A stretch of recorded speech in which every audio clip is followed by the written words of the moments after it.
On croit souvent que si notre mental est agité, c'est pas normal parce que peut-être qu'on a entendu certains enseignants nous dire que lorsqu'on revient à la présence, à l'ici et maintenant, notre mental se calme, qu'il y a de moins en moins d'agitation, etc.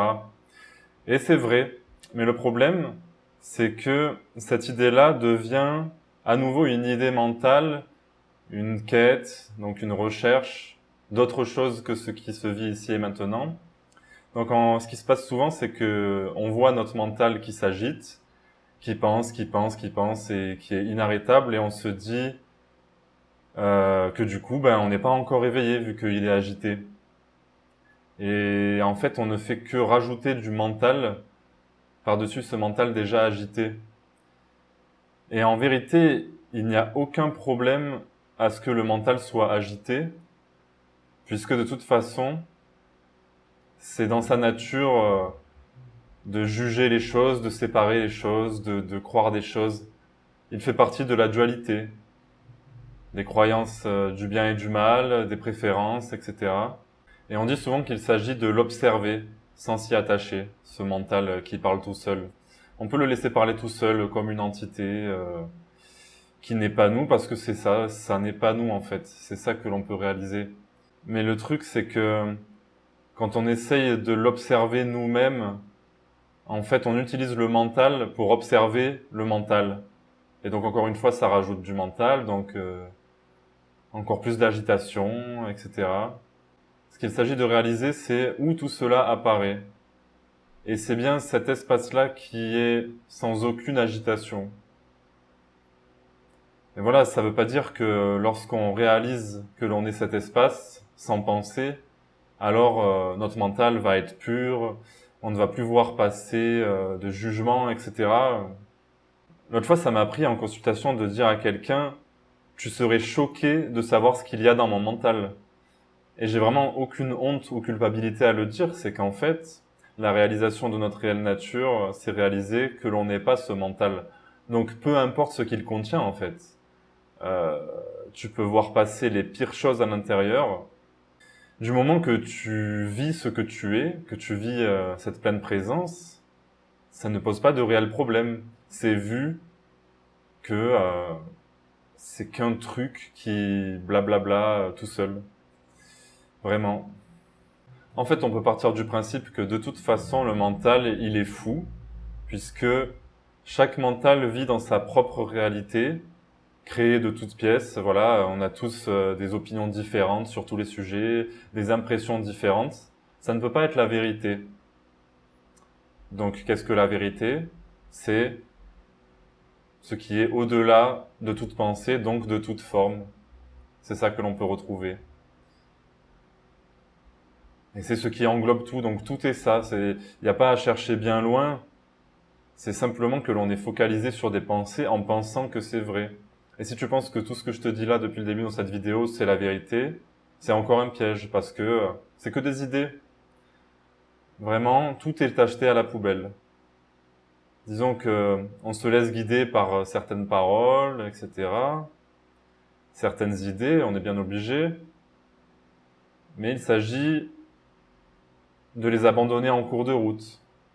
Et tiens, ça me rappelle quelque chose, c'est que dans le dernier satsang que j'ai fait dimanche, je vais sûrement mettre le lien en haut de la vidéo, j'avais parlé de la non-dualité radicale et de cette idée que le chemin spirituel et toutes les idées qui vont avec, ça ne fait qu'apporter plus de confusion, et j'étais pas d'accord avec ça.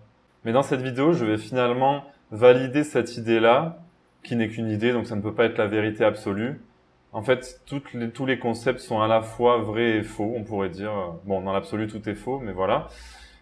C'est simplement que il y a un temps pour tout, il y a un temps pour cheminer et pour comprendre des concepts spirituels qui nous guident.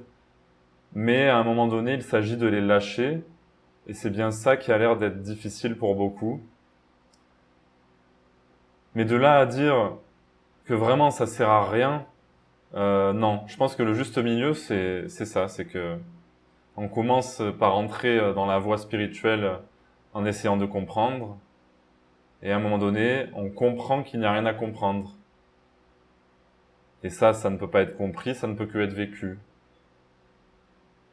Donc à la fois le chemin spirituel amène de la confusion, mais cette confusion est nécessaire pour toujours plus s'abandonner à cette simplicité de ne rien savoir, de ne rien comprendre. Et c'est bien ça l'éveil, et c'est bien au sein de cela que le mental perd son agitation justement. Donc ce mental agité, toutes ces pensées qui nous traversent depuis toujours, tout ça c'est que de l'imaginaire. C'est aussi simple que ça en fait. Et encore une fois, si tu essayes de comprendre ma vidéo, tu es dans l'imaginaire. Tu peux abandonner cette tentative de compréhension, puisque moi-même je comprends rien en fait, je te le dis. C'est que vraiment, il s'agit de revenir au vide.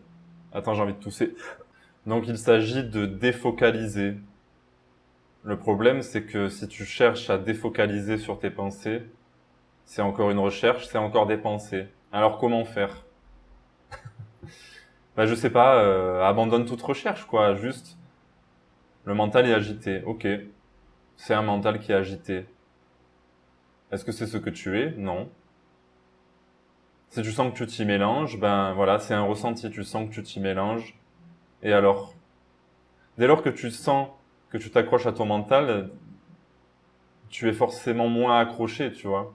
C'est à force de pratiquer ce retour à soi, ce retour à l'ici et maintenant, d'observer que oui, tu t'accroches aux pensées, tu t'accroches à tes ressentis, quelque part tu les valides plus ou moins. À force d'observer ça et d'observer tout ça depuis le vide, eh bien ça s'effondre. Et mais n'attends pas que ça s'effondre. Ne te dis pas que tu vas revenir au rien pour te libérer de toutes ces illusions et que grâce à ça, elles vont tomber parce que c'est encore une recherche et c'est encore du mental. Bon voilà, c'est toujours pareil. En fait, des fois, je me dis que tu pourrais même partir du principe que ton mental sera agité pour la vie. Voilà. Alors, en vérité, c'est pas vrai parce que quand tu réalises ta vraie nature, il n'y a plus de grosse agitation. Ça peut arriver, mais en général, c'est très calme. Mais le piège, c'est de chercher cela, quoi. Donc, pars du principe que ton mental sera agité pour toujours. Et si vraiment c'est OK, alors tu ne chercheras plus à l'arrêter ou à le soulager ou à ce qu'il ne soit plus agité. Et de ce fait, il ne sera plus agité. Mais pour être vraiment OK avec ça, c'est pas par ta volonté personnelle que tu peux te dire OK, mon mental est agité, je le laisse être. Parce qu'en vérité, tu peux pas faire ça en tant que personne. Forcément, à un moment, ça va te saouler. Tu vas te dire bon, là j'en ai marre, il fait que tourner en boucle depuis des jours et des mois. Comment on fait pour le calmer, quoi? Non, c'est vraiment réaliser que même ce mental, c'est ce que tu cherches, c'est la présence. Ne touche à rien, quoi. Ne touche à rien.